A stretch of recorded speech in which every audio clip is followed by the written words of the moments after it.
Hi, hello, namaste, welcome back to Shikara IAS Academy. Today we are going to deep dive actually into the detailed analysis of budget 2026-2027. So, I want you to make sure, I want to make sure one thing, that please be with me by the end of this video. Okay, by the end of this video you will know complete analysis and you will not have to go anywhere else to watch anything related to budget. We are going to cover it comprehensively. So yeah, as you see, we are discussing key features of budget 26-27 that is presented on 1st of February 2026 by our very own Ministry of Finance, Nirmala Sitharaman. So it is her 9th consecutive budget. Okay, so her first budget started in the year 2019. Nirmala Sitharaman's first budget started in the year 2019 as a finance minister, and till now for the 9th consecutive term she has been presenting budget in the parliament at Kartavya Bhavan. Okay, so if you have this, see, budget will be presented by Ministry of Finance Budget Division. So budget will have two parts, part A and part B. Part A will talk about the whole policy and vision. Part B will talk about taxation and all. Okay, so the first budget presented in the year 1860 by James, and first Indian to present the budget is for 1947 is R.K. Shanmugam Shetty. So he is the first Indian to present as a finance minister the budget. Okay, so if you ever see our finance minister Nirmala Sitharaman, the saree she wore, why are we talking about her saree? See, last year when she presented in the year 2025, she wore Madhubani saree. But this year in the year 2026, she wore Kanjivaram saree. Here, it is a clear indication that they are promoting the handloom sector and it's a pride of India's cultural heritage. Right? So, these are some facts about the Indian budget, and so we'll move on to the detailed analysis here. Now comes this first part. Here if you see India's economic trajectory. Today is not just another class, today is our budget day, and whenever the budget comes, one question comes to every mind: what did I get? Salary class asks about tax and farmers ask about MSP, I mean minimum support price and income. Youth will ask, of course, about jobs, and businesses ask about growth. But as students of economy, we must ask a bigger question. What is the government's thinking about India's future? That thinking is hidden not in one scheme but in the philosophy, the entire philosophy of the budget. So today, before jumping into the numbers, schemes or tax slabs, we will understand the soul of budget 26-27. So here, as we come forward, India's economic trajectory, which is saying Vikasit Bharat. What does it really mean? The budget repeatedly uses this word Vikasit Bharat. What does it really mean? The budget repeatedly is using this word. Vikasit does not simply mean rich. It means a stable economy, strong infrastructure, okay, skilled people, inclusive growth, self-reliant production. These are all the visions of Vikasit Bharat. So this budget is trying to balance ambition with inclusion. Okay, so the core philosophy of the budget 26-27, three bold lines were written here. If you observe, action over ambivalence. Ambivalence means confusion, hesitation or indecision. The government is clearly saying no more hesitation, no more waiting. Decisions will be taken even if they are tough. They are assuring us this thing.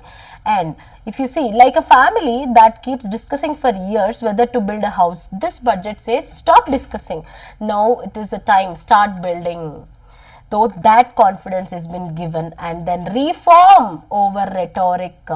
Rhetoric here means only talking, giving speeches or promises. Okay, reform means actual change in rules, systems and laws. So here our budget's core philosophy is telling that we will reform over rhetoric. This budget is saying don't clap for speeches, see whether rules are actually changing or not.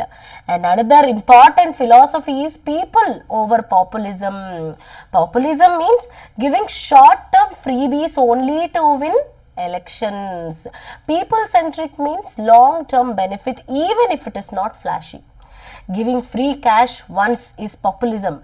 Creating jobs and skills is people-centric. So, we are not going to be carried away by the populism. Instead, we are focusing on people, what they need and what they actually want. Okay, what is the key aim of this budget? So the aim is very clearly written: transform aspiration into achievement, convert potential into performance. Okay, so India has talent, India has youth and India has resources, but talent without opportunity is a waste. This budget wants to convert capacity into results. So, what are the four key economic pillars over here? If you see, the moderate inflation. Inflation means what? Rise in prices. Moderate inflation means prices should rise slowly but not suddenly. If vegetable prices double in 1 month, that hurts poor people the most. And we have this sustained growth. Sustained means continuous, not one time. Not boom today or crash tomorrow. Government wants around 7% growth, but every year, not only 1 year. And we have fiscal discipline. Fiscal discipline, government should not overspend blindly. Just like a family cannot keep taking loans without thinking of repayment. It cannot take or overspend blindly. And we also have to achieve, our goal is to achieve stability, which is already there. Stability, stable currency, stable policies, stable government, stable financial system. Okay, so how is India targeting 7% growth? The big economic logic, high growth rate of around 7%. See, when you see this diagram carefully, you will understand this. At the center, you can see one clear target written, high growth rate of around 7%. Why 7%? Why is the government talking again and again about 7% growth? Because for a country like India, with a huge population, with millions entering the job market every year, with rising aspirations of the people, growth below 6% is not enough. It is not enough. So the government believes that around 7% growth is the minimum required to create jobs, to reduce poverty, to increase the incomes, right, and compete globally and compete the global market. If that is the dependency, we'll have to have that competing nature globally. But growth does not happen by magic. Growth is the final result and not the starting point. So the circles drawn here are not random. It is actually answering one question: what all must go right to achieve 7% growth? See, first one is domestic manufacturing capacity. So, domestic manufacturing means producing within India, not importing from abroad. If we import mobile phones from outside, other countries get jobs, they get factories, they get income. If we manufacture in India, jobs will stay back in India, skills will improve here, supply chains will become stronger. So, without strong manufacturing, long-term high growth is impossible. That is what this says. And now, what is energy security? Energy security means uninterrupted power, affordable fuel and less dependence on foreign energy resources.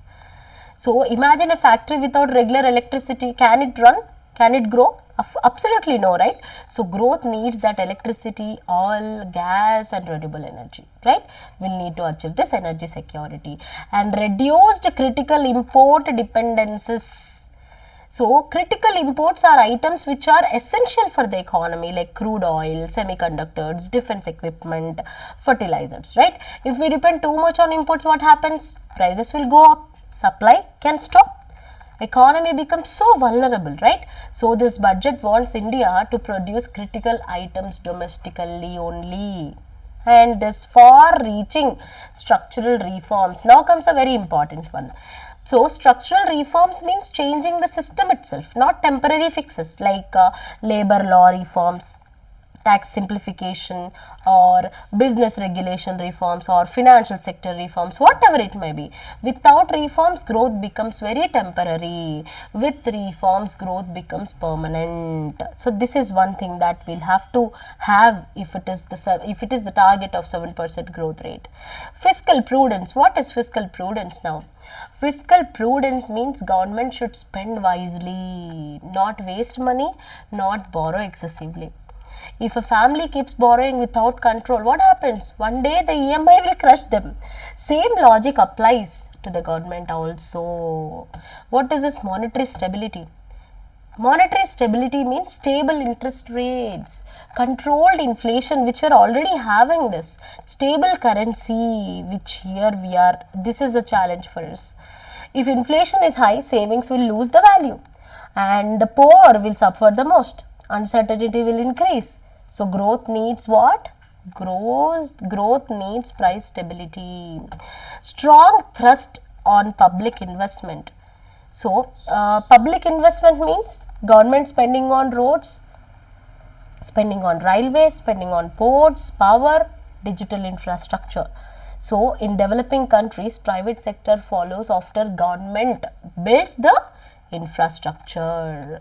Citizens benefit from government actions. Finally, citizens must benefit from government actions.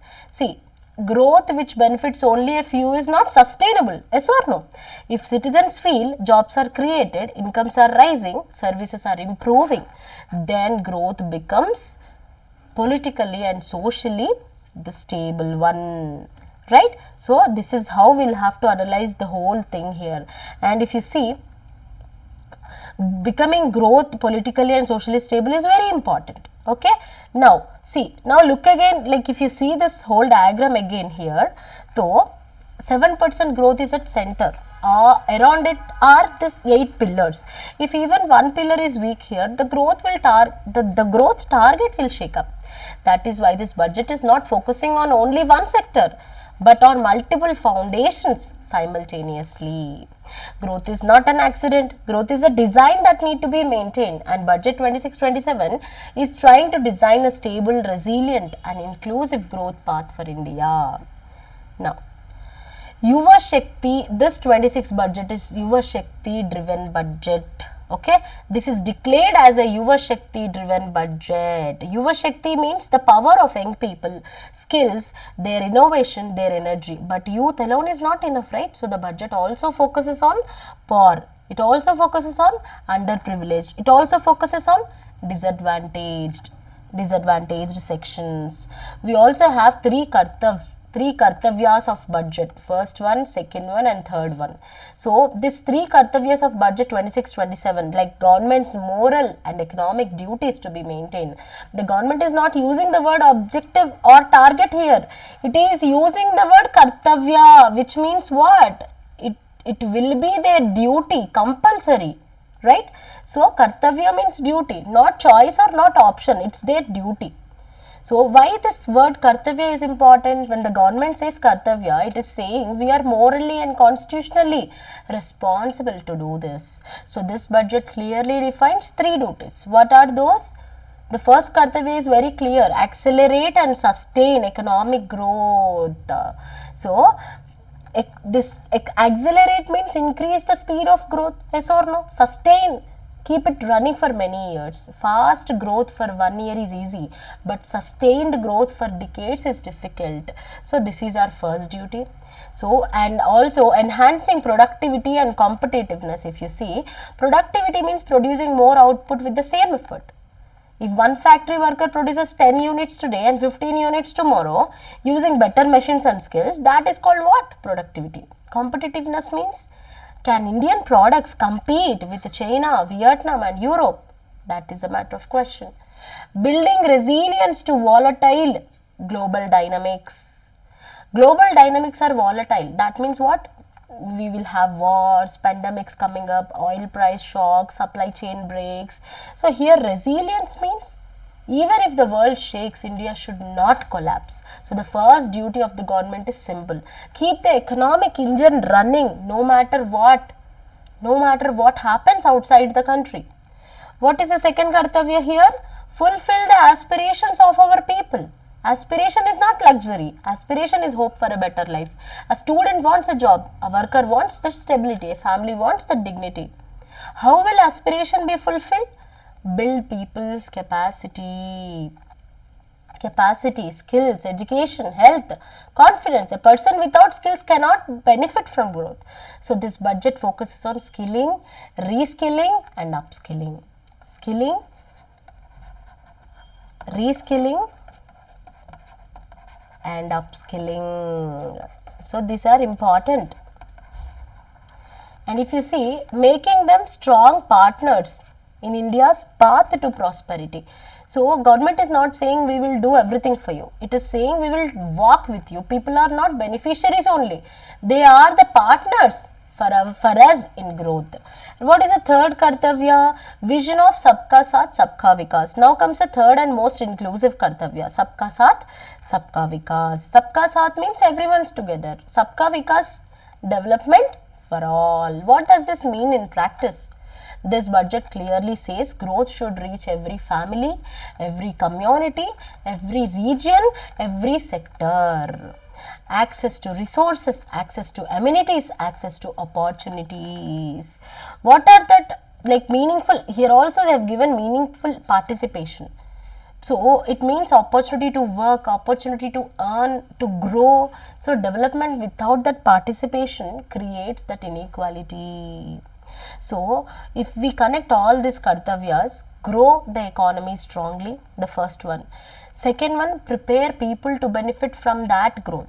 And third, ensure nobody is left behind. This is not just economic thinking, this is constitutional morality in economic form, right? So growth without inclusion is unstable. Inclusion without growth is unsustainable. So this budget is trying to balance the both. Now, what is this? Sustaining the momentum of structural reforms. So, structural reforms means changing the rules of the game, not playing the same game better. Reforms in labor laws, reforms in taxation, in regulations and compliance systems. Continuous, adaptive and forward looking. Like, if you see, reforms are not one-time events. They must continue every year. And adaptive means if technology changes, laws must change, right? So reforms should change when the world changes.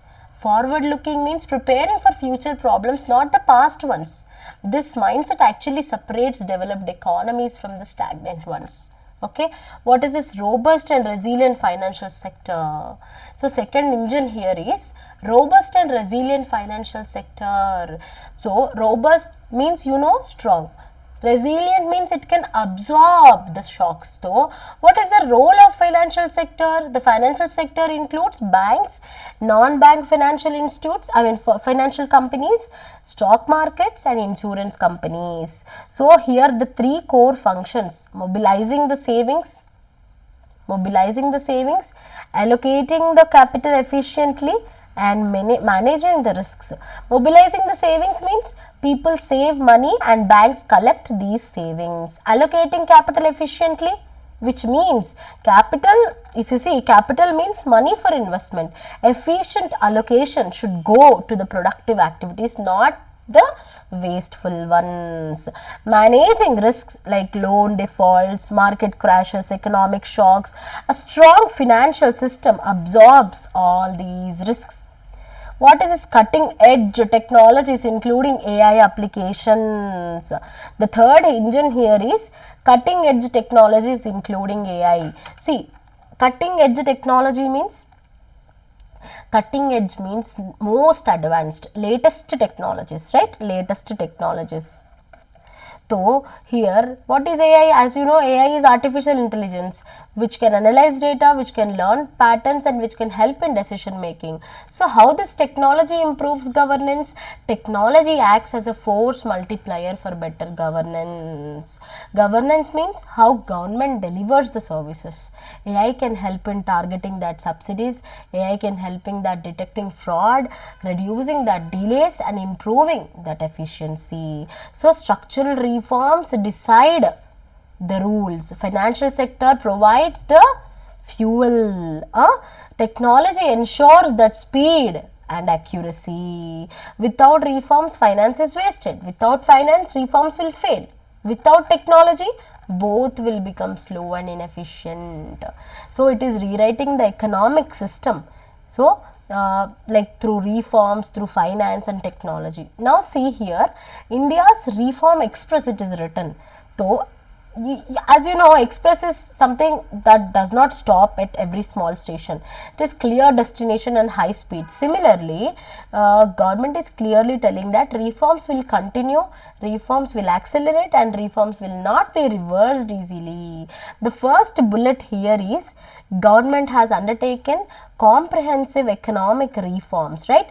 Comprehensive means not limited to one sector, not limited to one ministry, not limited to one law. These reforms cover entire economic system. So why are these reforms being done? To create employment, to boost productivity, to accelerate the growth, right? And over 350 reforms, if you see, over 350 reforms have been rolled out. This does not mean 350 schemes. This means 350 changes in rules, procedures and systems. For example, we have GST simplification here.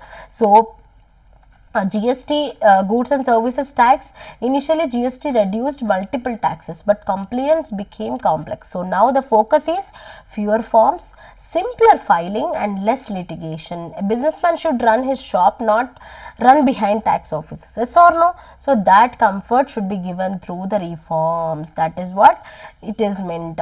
Notification of labor codes. Earlier India had many labor laws, confusing for both workers and employers. But now labor codes combine these multiple laws into fewer and more simpler laws, right? And rationalization of quality control orders. Quality control orders decide the minimum product standards.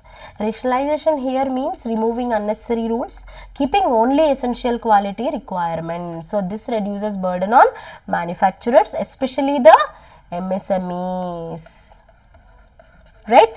So what is the third bullet here? High level committee. So high level committees have been formed for what?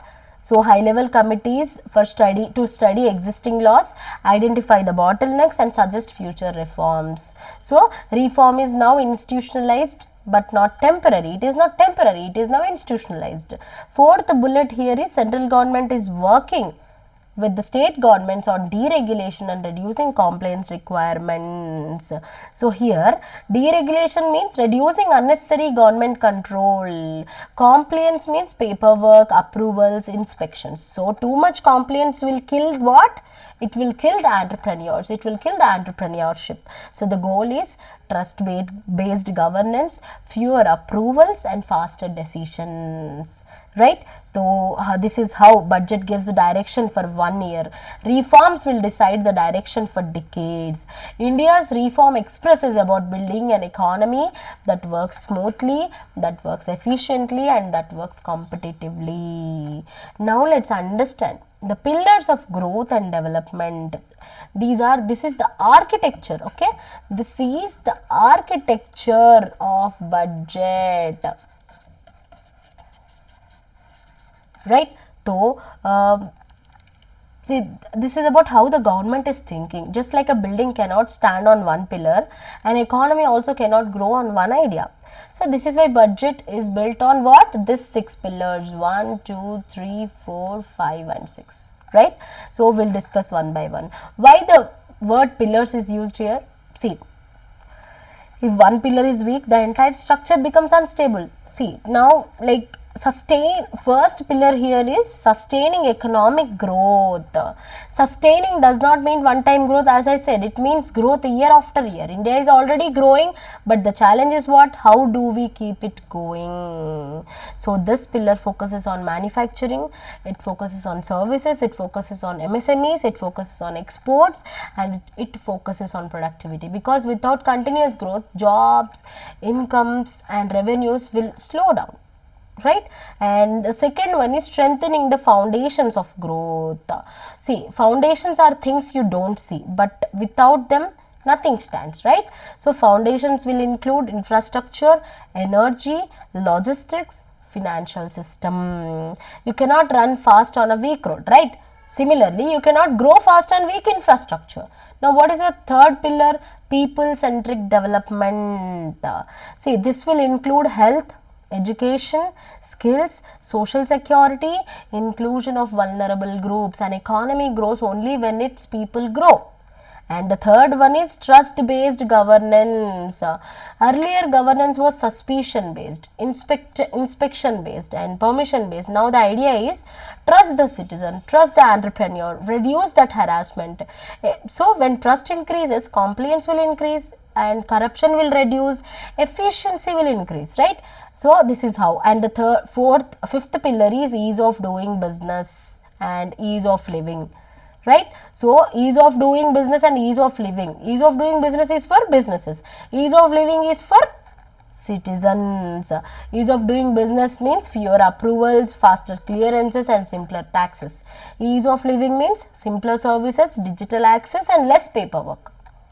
And the last pillar is fiscal matters.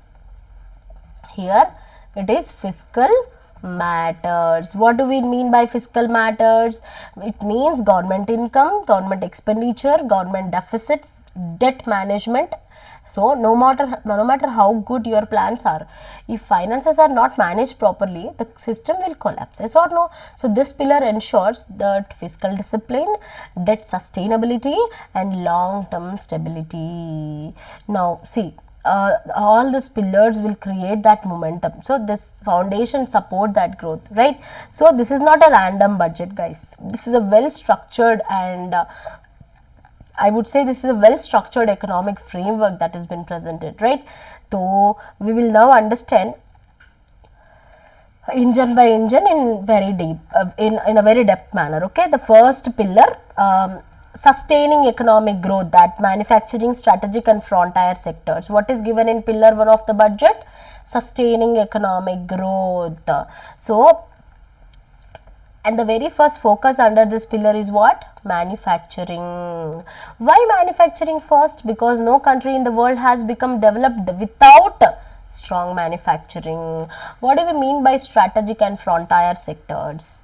So, strategic sectors are those which are critical for national security and economic independence, and frontier sectors are future industries, which will dominate the next 20 to 30 years. So this is not about ordinary manufacturing we are talking, this is about future ready manufacturing hub we are talking about. And now look at this gates. As you see here are the gates. The first one is India Semiconductor Mission 2.0. Semiconductors are the tiny chips used in mobile phones, laptops and cars, defense equipment and medical devices. So today India imports most of its chips. This is risky, right? So because without these chips the entire modern economy stops. So India Semiconductor Mission 2.0 aims to manufacture chips in India, reduce that import dependence and build technological sovereignty in the field of producing chips and being self-reliant in this world, right? So, and the second one is Biopharma Shakti. Biopharma means pharmaceutical products made using biotechnology like vaccines, advanced medicines, biologics. So, India already supplies medicines to the world. Now, the aim is to move from low value medicines to high value medicines. And the other one is high tech tool rooms in CPSEs. CPSEs here means Central Public Sector Enterprises. Government, which means government owned, companies. Tool rooms make precision tools and machinery used in the manufacturing. So without these tools, factories cannot function. High-tech tool rooms will improve that quality, they will reduce the imports, and they will support what? MSMEs. And another one is scheme for container manufacturing. Containers are used for global trade. India imports most containers. Remember, during COVID, shortage of containers badly hurted the exports, right? So this scheme aims to manufacture containers in India, reduce that logistics cost, and strengthen the exports. And the other one is integrated program for textiles. Textiles are one of the biggest job creating sectors in India. As you know, integrated means what? Raw material, be it processing, be it manufacturing, be it exports, all are connected. So this improves efficiency and that what? Global competitiveness. The other one is electronics components and manufacturing scheme. So assembling phones is not enough, right? Real value lies in components like chips, circuits, that sensors. So this schemes focuses on deep manufacturing and not that surface level assembly that we are aiming to, right? And the other one is scheme for rare earth permanent magnets. Scheme for rare earth permanent magnets. Okay, so now a very strategic one is rare earth permanent magnets. Rare earths are minerals needed for EVs, they are needed for wind turbines, they are needed for defense technology, right? And China controls most of it globally, right? So this scheme covers research, mining, processing, manufacturing, all within the India. And the other one is dedicated chemical parks. Okay, dedicated chemical parks.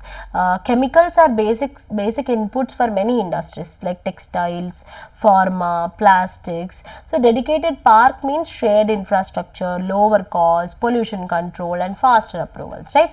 And we have affordable sports goods manufacturing. Another one is affordable sports good manufacturing. Affordable sports goods manufacturing. So dedicated initiative for manufacturing affordable sports goods. Like sports goods manufacturing creates jobs again and exports and support to sports ecosystem. Affordable, that means domestic access should be there and export need to be there, that competitiveness.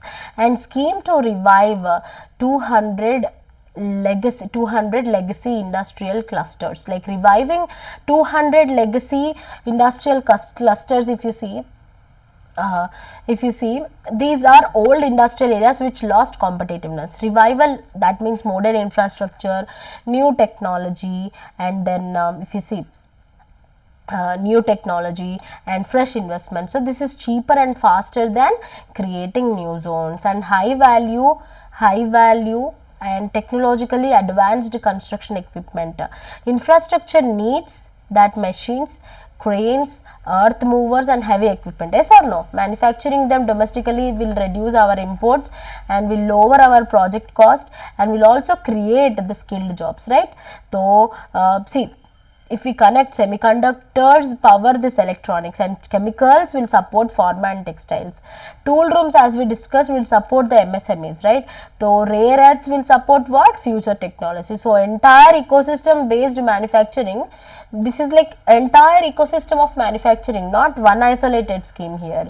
So what can India master here? Like the budget is not asking what can India assemble, it is asking what India can master over here, right? So now we'll move on to tax reforms to boost what? Manufacturing sector. So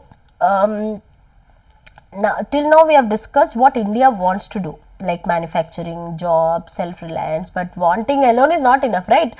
Businesses will ask one simple question: is it profitable and easy to manufacture in India? Is it comfortable for us there? So these are the answers for that question. Okay, we'll go line by line here. So what is a core idea? The core idea here is reduce cost, okay, reduce cost, reduce risk and reduce delay for manufacturers. When cost, risk and delay reduce, investment automatically increases. And if you see, you can see factories here.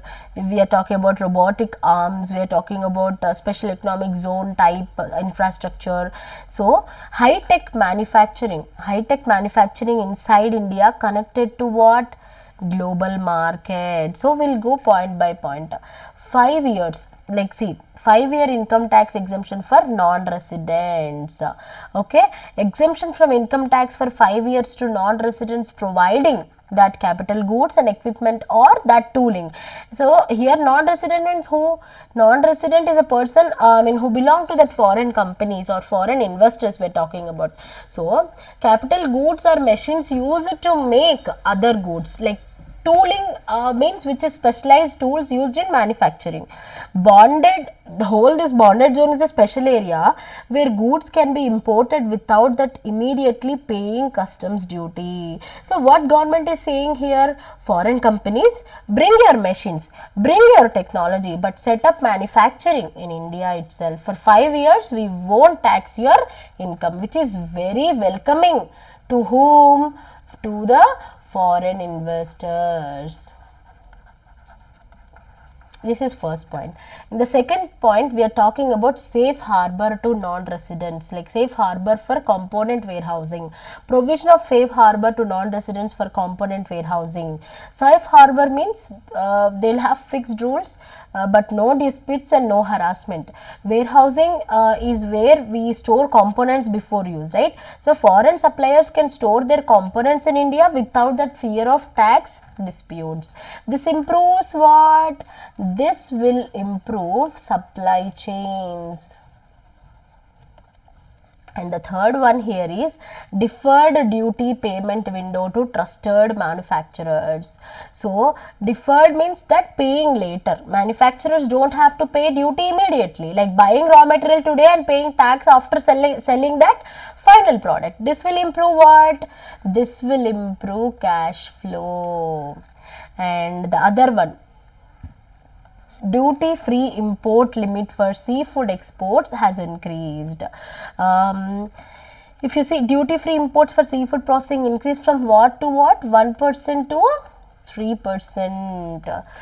FOB means free on board, okay, free on board, that export value. So this helps exporters import better inputs very cheaply. So the result here will be more exports and more foreign exchange. And duty free inputs for what? Shoe uppers. What is shoe uppers? Upper part of the shoe. India wants to become a major footwear exporter. So this will reduce what? Cost for exporters. And the other one is extension of time, extension of export time from 6 months to 1 year. 6 months to 1 year. Export timing has been extended. Now time is extended to 1 full year. This gives that flexibility, especially to small exporters.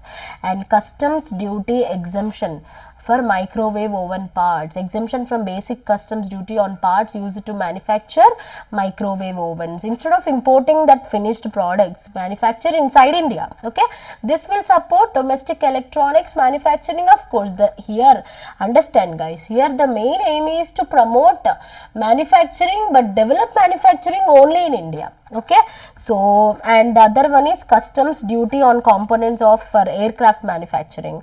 Exemption on components and parts used in aircraft manufacturing, like aviation is a high technology sector, as you know.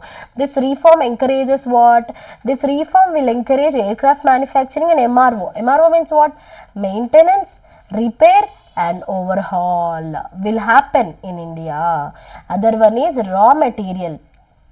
Raw material, if you see, raw material exemption for defense aircraft parts. Exemption on raw materials used for aircraft parts for defense units. This will strengthen defense manufacturing, absolutely, and with that less imports will happen and more self-reliance will happen.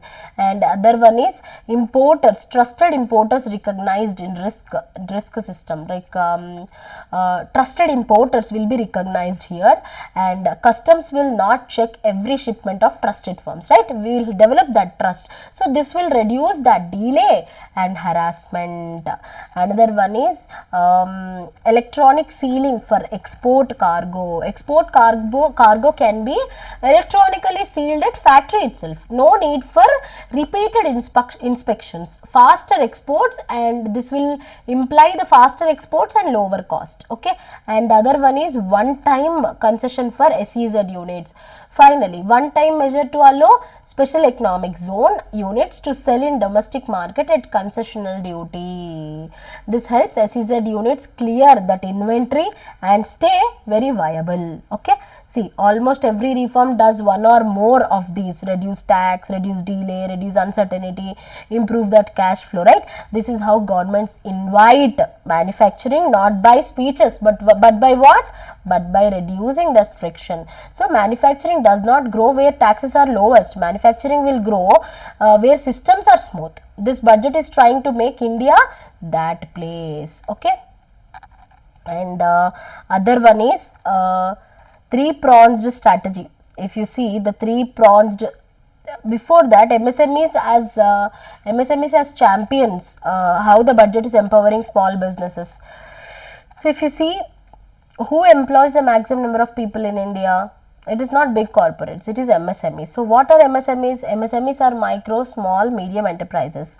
So small factories, small workshops, small service providers, local manufacturers. So this word champions, the government is not saying MSMEs should just survive. It is saying MSMEs should grow, they should compete, and they should what? They should become strong players. So what is this three-pronged approach to help MSMEs grow as champions? Three-pronged means three-sided support. Think of it like a stool with three legs. Even if even one leg is missing, the stool falls. These three legs are called what? Equity. One is equity support, one is professional support, one is liquidity support through threats. What is equity support? Equity means ownership capital. It's not loan. So loan has to be repaid with interest. Equity supports growth without immediate pressure. So dedicated 10,000 crore for SME growth fund. So a dedicated 10,000 crore SME growth fund is created. This fund will invest in promising MSMEs. It will help them expand. It will help them modernize. This is like giving a plant a strong roots, not just water. Understand this carefully. Okay, and the other one is top up the self-reliant India fund. Top up of self-reliant India fund has started in 2021. Actually, it is being topped up with the 2,000 crore, as you see here. Okay, top up means additional money is added. This shows the continuity of support. Not one time, it will not have that one time announcement. It will show that continuity of support. And the other one is liquidity support through threats.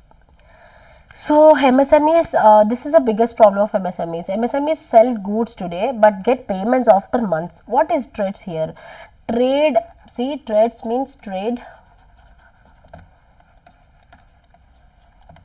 receivables, discounting system.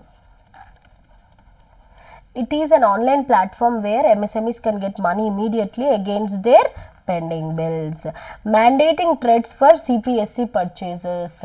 So all purchases from MSMEs by CPSCs must use what? Threats. So CPSCs are central public sector enterprises or government companies. This will set an example for private corporates. And we have credit guarantee. If you see, this is credit guarantee support through the CGTMSE, credit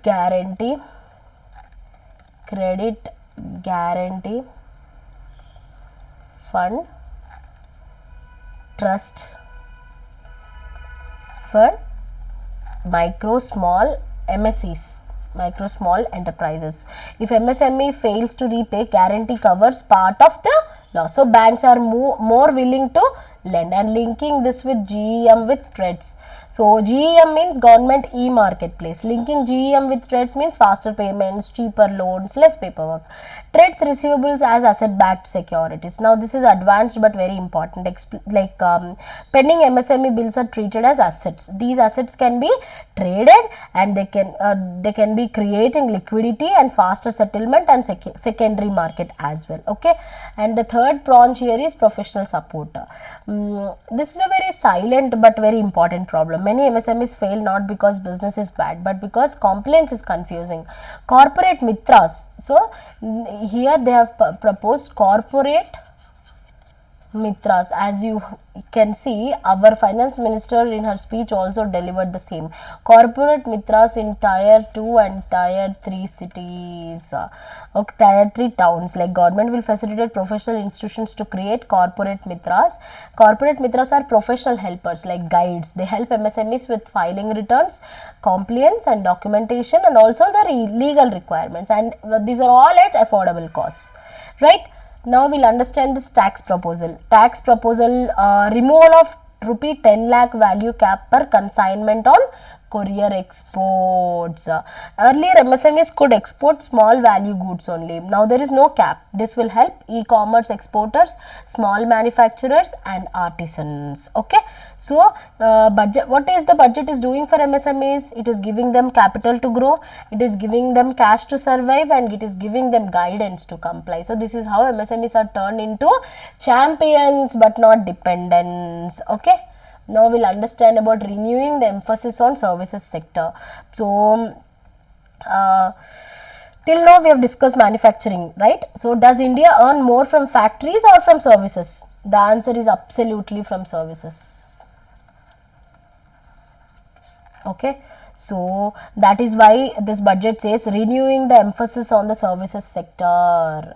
Okay, what is the services sector? Services sector means activities where we provide services, not physical goods, like education, health, tourism, IT, design, sports, caregiving and media. So in India, services contribute more than half of GDP. Services create white collar and skilled jobs. Services bring foreign exchange. So big policy signal at the top, if you see, high powered education to employment and enterprise standing committee. A high powered standing committee is created for education to employment and enterprise. See, this committee will ensure that what we teach, what students learn and what jobs needed are properly connected. So this will show the government wants services sector as a core driver of what? Vikasit Bharat. Right? So, and other one is health. Allied health and care ecosystem. There is a word called AHPs, where it is saying allied health professionals.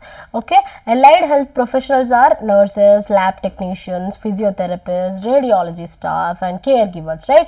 So 10 selected disciplines will see that new institutions will be formed, upgradation of their existing ones, and this will create a skilled health jobs also. We have care ecosystem here.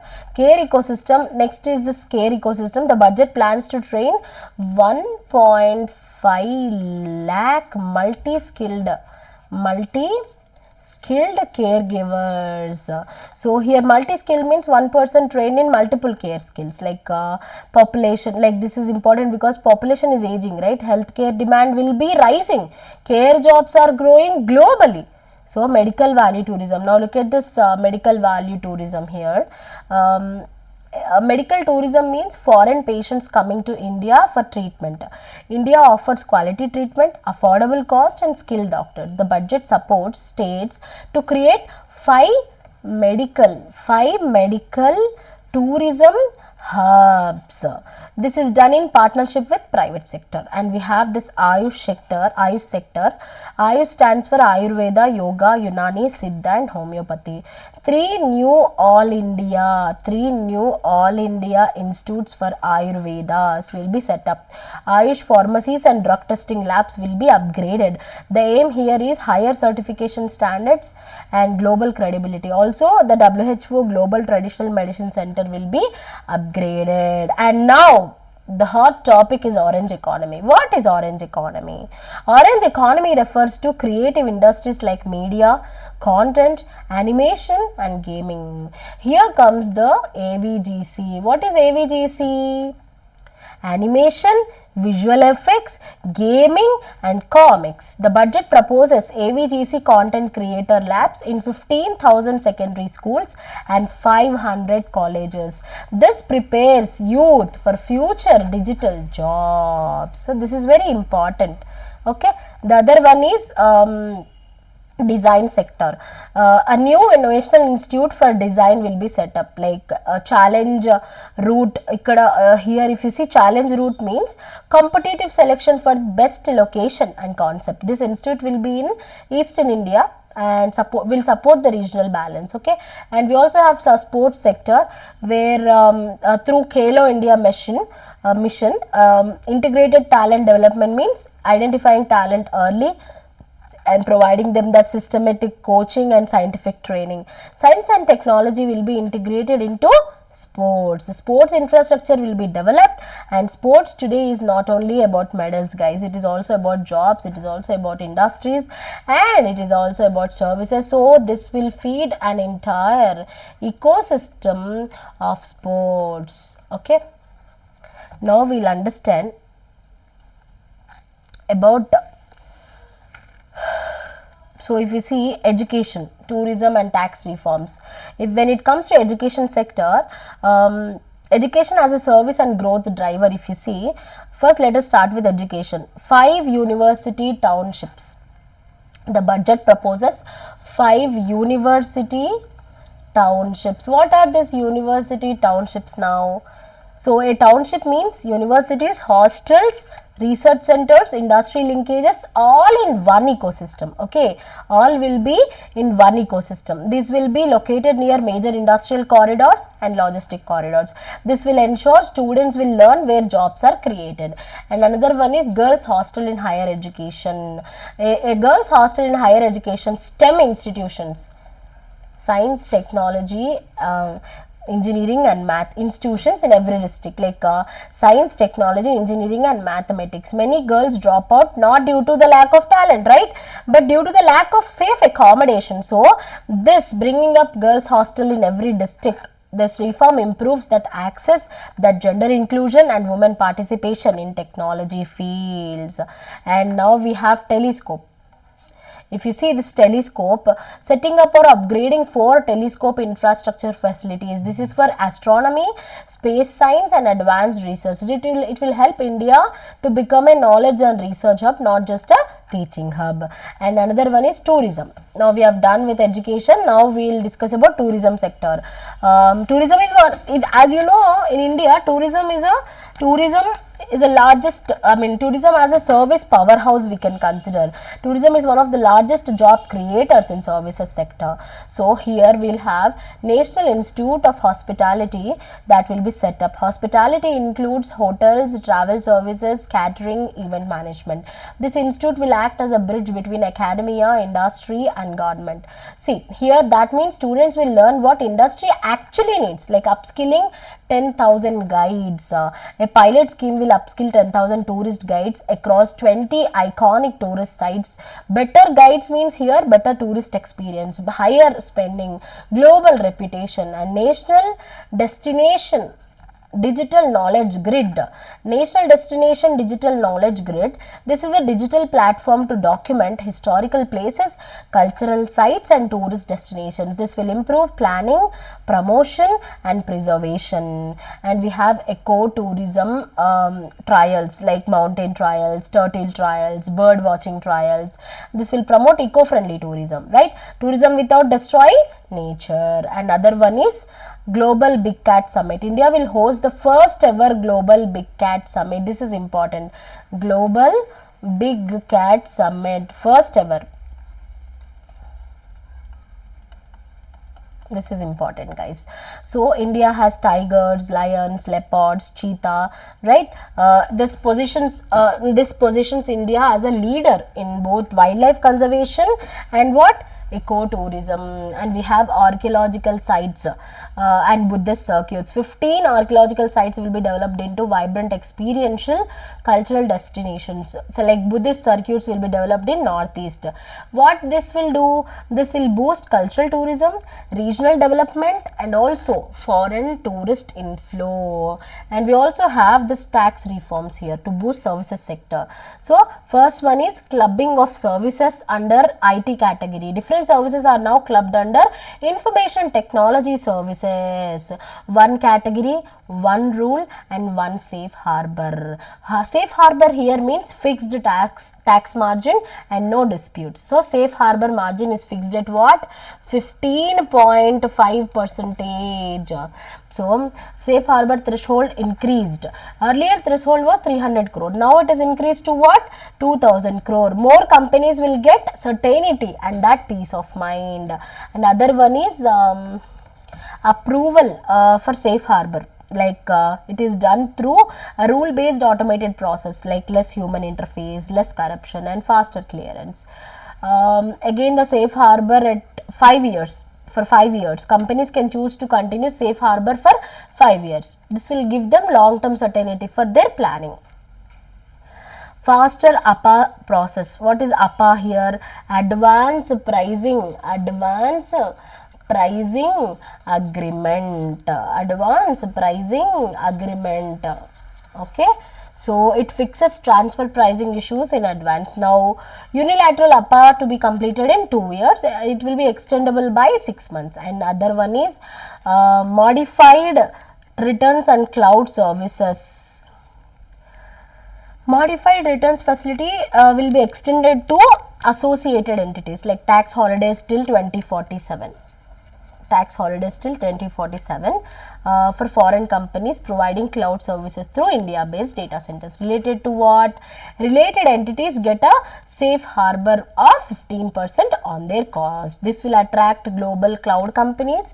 It will attract data centers. It will attract digital services investment. And another one is exemption for non-resident experts. Exemption to global income of non-resident experts for a stay of 5 years. Okay, see, I am teaching you everything, I am explaining here, but again I want you guys to revise the whole document, then only you will be able to answer them all, right? So and now we'll move on to another one, that is financial sector. Okay, till now we have spoken about manufacturing, services, MSMEs, education, tourism. Now the basic question is, how does money actually move in the economy? So for that the answer is financial sector. Through the financial sector. Financial sector here include banks, financial institution, bond markets, stock markets, regulators. Okay, its job is very simple, guys, to collect savings, to give loans, to manage risks, to support the growth. If the financial sector is weak, imagine, even the best economy absolutely cannot grow. So here they have written high level committee on banking for Vikasit Bharat. The budget announces a high level committee on banking for Vikasit Bharat. High level committee means senior experts will study the banking system. Why is this needed? Because India is entering its next growth phase. Bigger economy, bigger credit needs, and bigger risks. So the banking system must be aligned with future growth. So here if you see the key measures in the financial sector, incentives for municipal bonds.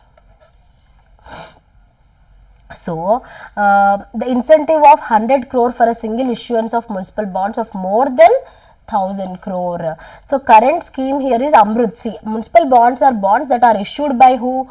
Issued by cities. Issued by cities and municipal corporations, right? So they will raise money for roads, they will raise money for water supply, for sanitation and urban infrastructure. So this encourages cities to raise money from markets instead of depending only on government grants. So the current scheme under Amrut will continue.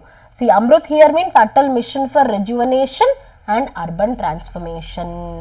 Another one is Restructuring Power Finance Corporation and Rural Electrification Corporation. These institutions will provide loans to the power sector.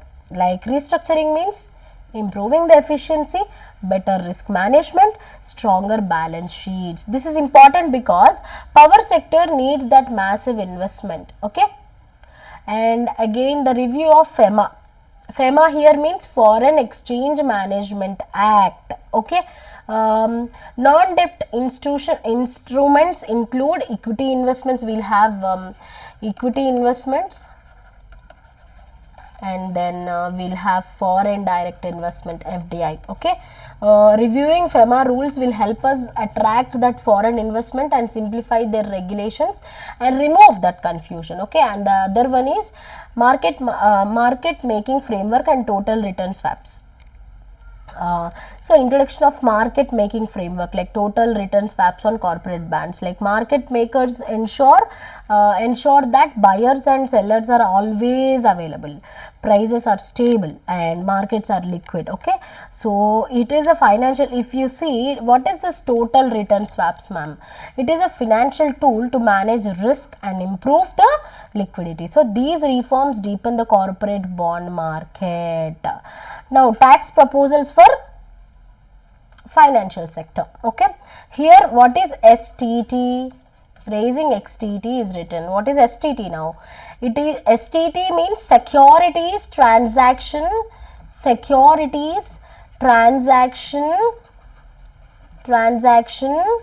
tax. It is a tax paid when buying or selling securities. STT on futures from 0.02 to 0.05%. Futures are the contracts to buy or sell assets in future at a fixed price. So this, its purpose is, this will discourage excessive speculation. Okay. And the other one is STT on options increased, like STT on options premium and excess of options increased to what? 0.15%. Options will give the right, options will not give that obligation, or options are to buy or sell assets. Okay. Here the logic is higher STT will reduce excessive risky trading and it will reduce market volatility. Okay. So this budget wants stronger banks and deeper bond markets and stable financial system, and that controlled speculation, because sustainable growth needs what? Financial stability. Okay. Now increasing farmers income by enhancing what? Productivity in agricultural and elite sectors. So whenever we talk about agriculture, most people immediately will think about minimum support price or loan waivers or subsidies, right? But this budget is asking a much deeper question. How can a farmer earn more from the same land with that less risk? That is why this section is titled what? Increasing farmer, if you see, increasing farmers' income by enhancing productivity in agricultural and elite sectors. So if you see this staircase, you are seeing, right? So we'll understand them step by step. Okay. First one is Bharat Vistar Technology Foundation. At the base you see Bharat Vistar integrates. So here Bharat Vistar will integrate AgriStack portals like ICAR package on agricultural practices with that AI systems. Okay. So in ICAR means Indian Council of Agricultural Research. AI, artificial intelligence, will help in crop advice, will help in weather based decisions, pest control, yield improvement, and this is about smart farming, not guesswork. So government budget is proposing that we will develop a AI tool or AI app by name Bharat Vistar. This will help farmers in crop advice, weather based decisions, pest control, and yield improvement. So this is all about smart farming. Okay. And the step 2 is sandalwood. Why is sandalwood a high value crop? So the budget focuses on focused cultivation like post harvest processing. Instead of low income crops, farmers are encouraged to grow what? High value products like sandalwood. Okay. So if you see if you see here sandalwood, it is like instead of low income crops, they are asking us to, I mean, encouraging farmers to grow high value products. And then we have fisheries. So fisheries provide, as you know, high income, right? High income, fast returns, export potential. So the budget proposes integrated development of 500 reservoirs. Okay, 500 reservoirs and Amrit Sarovars, strengthening what? Strengthening fisheries value chain, market linkages for startups and women-led groups, fish FPOs, like farmer producer organizations. Okay, so this is how it is, and this turns fishermen into entrepreneurs, not just the mere producers. And now we have Indian cashew and cocoa program, dedicated program for Indian cashew and cocoa. These are high demand crops. Cashew and cocoa are high demand crops and export oriented and income rich crops. This budget supports their production, their processing and their entrepreneurship. This will create rural jobs beyond that farming. And the other one is supporting high value agriculture. Now comes high value agriculture. High value agriculture includes fruits, nuts and specialized crops. The budget focuses on rejuvenating old low yield orchards, like expanding high density cultivation of walnuts, almonds and pine nuts. Okay, same land but they're targeting higher income. Okay, and the other one is animal husbandry. Animal husbandry gives daily income, it will give income security, it will employ the women.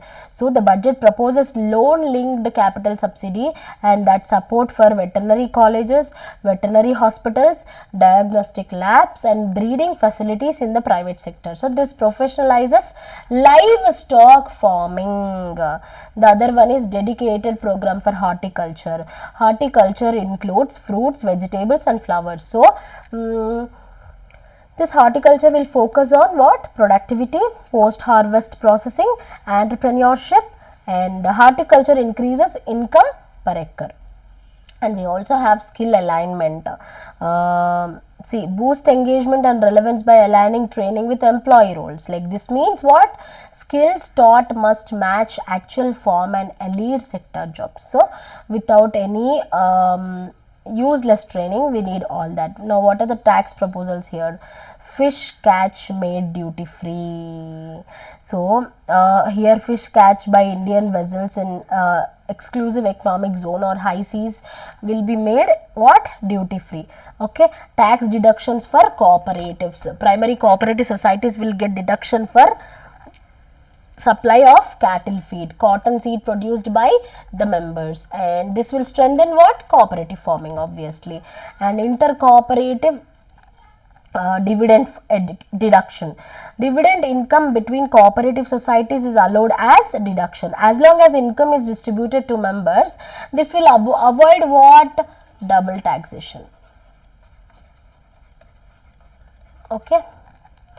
So, and the tax exemption for National Cooperative Society, cooperative federations. Dividend income received by notified National Cooperative Federation from investments made up to 31st of January 2026. This will exempt for 3 years only if dividends are passed on to the member cooperatives. This is important. Okay, yeah. So this is how farmers income increases structurally, right? If you see, this is a holistic framework for whole agriculture and elite sectors. And now we'll move on to strengthening the foundations of growth. Okay, so we have understood about manufacturing, services, agriculture. Now we'll understand about strengthening the foundations of growth. Why infrastructure is called foundation? Infrastructure is called a foundation because you may not see it daily, but without it nothing works. Like so first, the first one is infrastructure. So what is public capital expenditure? Public capex. Money spent by the government to create long-term assets like roads, railways, bridges, ports, waterways. So this is not consumption, right? We are investing and it will give a long-term returns. So now look at this graph. If you see this graph, financial year 15 and financial year 27, public capital expenditure then was 2 lakh crore, but now it is 12.2 lakh crore. Where is 2 and where is 12.2 lakh crore? So this is more than 6 times increase, guys, more than 6 times increase. Okay, so this clearly shows the government is using infrastructure spending as a growth engine. Okay, why such high public capex is there? Because in developing countries like India, private investment comes after public investment. Okay,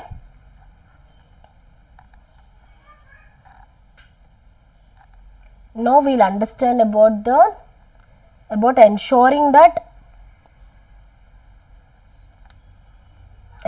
ensuring long-term energy security and urbanization. Okay, powering India's future. What powers all this infrastructure now? The answer is energy, obviously.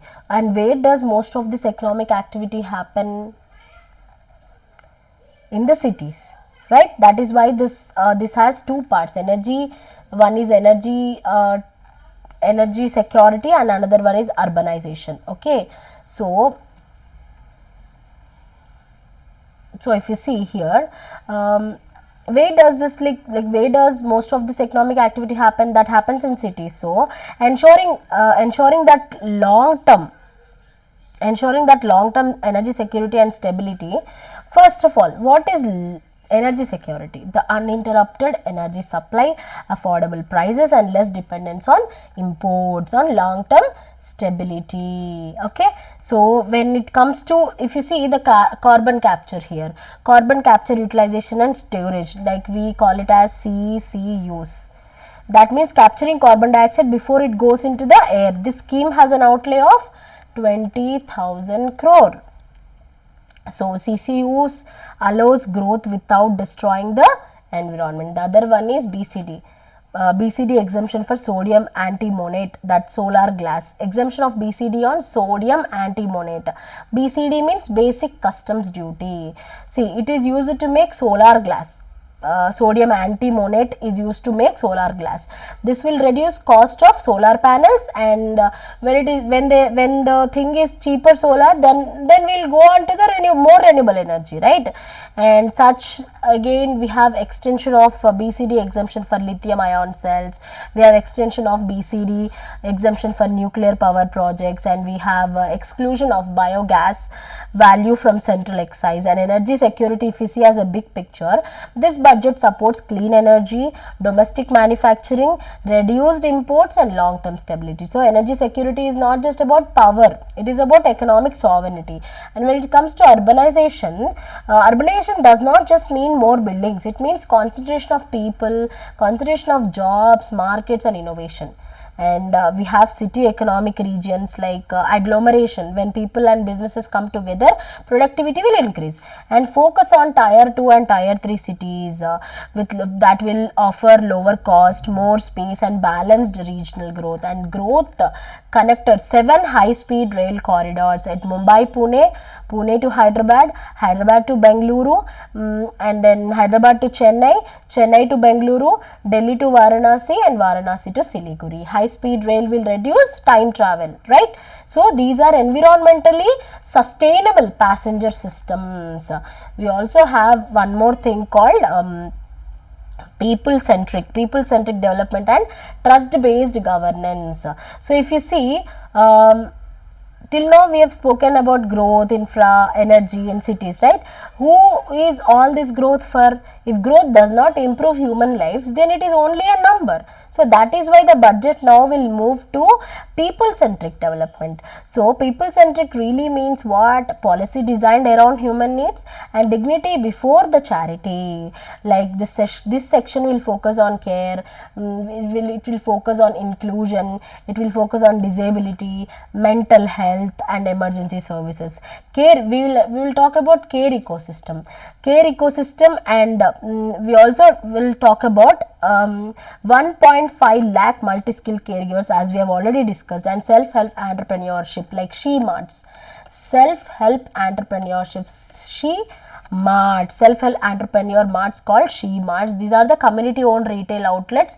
This will be run by self-help groups, especially women. They help women to sell products directly, earn independently, and become entrepreneurs. And other one is Divyang If you see Divyang Kaushal Yojana, Divyang means persons with disabilities. This scheme provides industry relevant customized training which are specific to different disability groups. So this is not about sympathy, guys. This is all about economic inclusion. We also have Divyang Sahara Yojana. Sahara means support. Okay, this scheme will ensure timely access to high quality assistive devices like wheelchairs, hearing aids, prosthetics. Like this will improve their mobility, confidence and participation. Support to Alimco. What is Alimco? Artificial limbs manufacturing, to scale up production, invest in R&D and integrate AI. Okay, this will improve quality and affordability of assistive devices, and also strengthen PM Divyasha Kendras. Like these will become modern retail style centers. Like so Divyang can easily access devices with dignity. And then we have mental health and trauma care, emergency care. We'll have NIMHANS too, and upgrading mental health institutes. National Institute, NIMHANS means what? National Institute of Mental Health and Neurosciences. Also upgrading this National Mental Health Institutes in Ranchi, both Ranchi and where? Tezpur. Okay. So we will have emergency and trauma care centers. So this will all come under people centric development. Now we'll move on to ease of doing business. Okay, now we'll move on to ease of doing businesses and ease of living. As we've already discussed about ease of doing index, here the big idea is, one core philosophy is reduce friction, reduce fear and reduce that paperwork. This is a key takeaway from ease of doing business and ease of living index. So if you see here, individual persons, we have got here PROIs. Okay, what is that? Persons resident outside India are called PROIs, can invest in listed Indian companies through PIS, means what? Portfolio investment scheme. This will allow Indians living abroad to invest easily in Indian shares. This will bring more capital into Indian markets. Exemption, if you see, exemption of interest from motor accidents claim. Interest awarded by motor accident claim tribunal will be fully tax free. And we have foreign remittance and travel simplification, and earlier it was 5% or even 20%. Now it is reduced to 2% with no minimum limit. And we have reduction of TCS for education and medical purposes. TCS under LRS is reduced from 5% to 2%. These are all very factual. You can read them out and you are good to go. Okay. And we have the more important one is fiscal matters. Okay.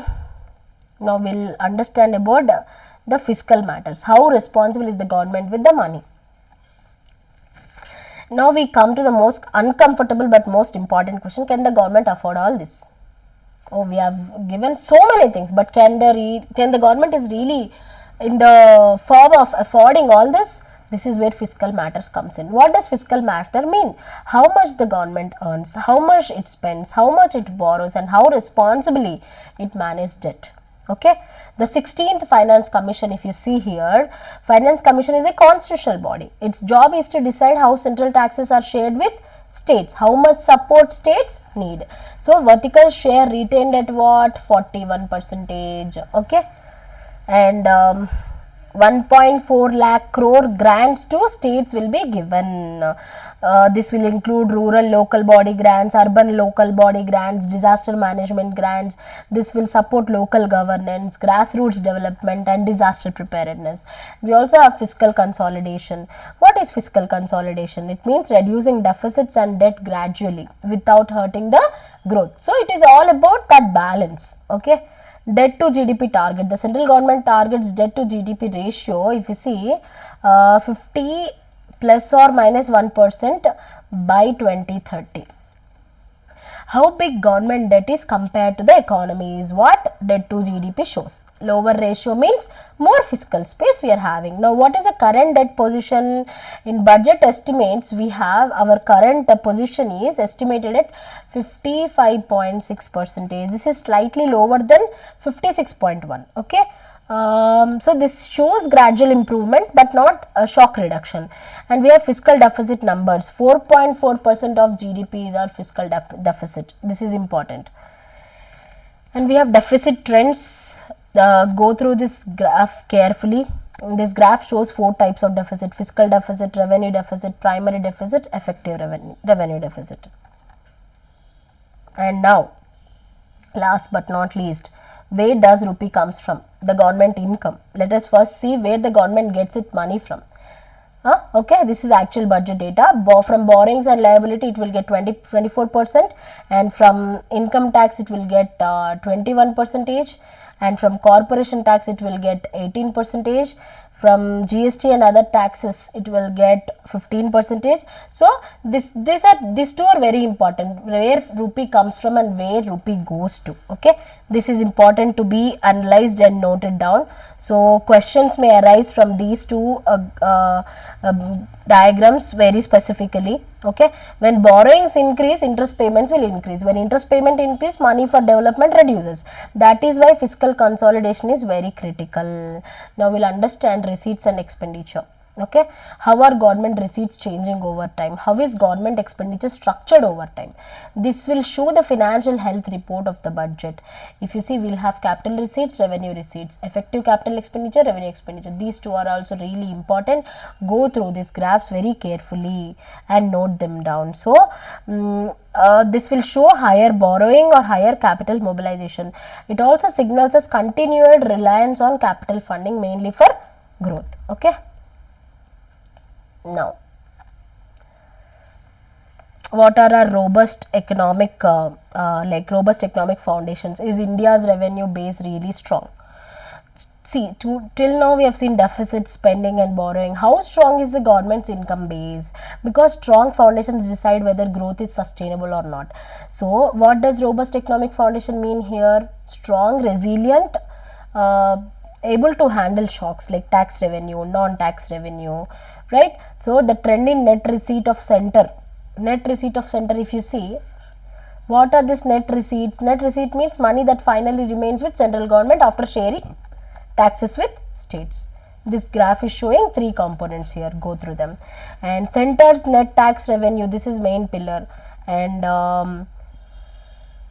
the other one is total transfer to states and UTs. Why this graph is important? Sharing revenue with state shows federal cooperation, fiscal capacity and trust in states. A weak center always, it cannot support states, right? So this data is very, very important. What does this trend tell us now? This is a clear upward trend. Saying that despite fiscal consolidation, the center is increasing its transfers. This shows strong revenue position and commitment to cooperative federalism. Okay, so a government with weak finances will cut transfers, will delay payments, which centralizes resources. But a government with strong foundations will increase transfers, will support states, will maintain that fiscal balance. So this is the second case. Okay. So now see, this is last one, expenditure of major items. Now comes the most revealing question: where is the government actually spending money? Okay, all figures here are in rupees crore, guys. Okay, this list is arranged broadly from higher spending to lower spending.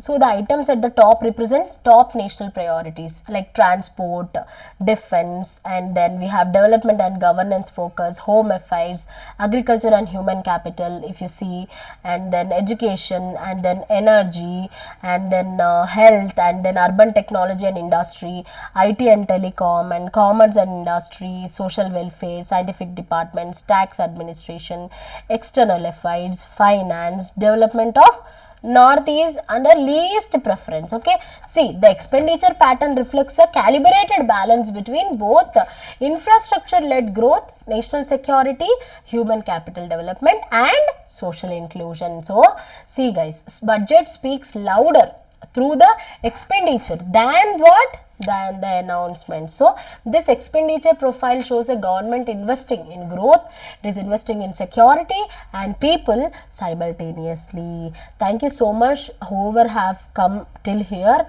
stayed here along with the video. Thank you so much. Have a good day. Please feel free to drop your doubts in the comment section or chat box. Okay, have a good day.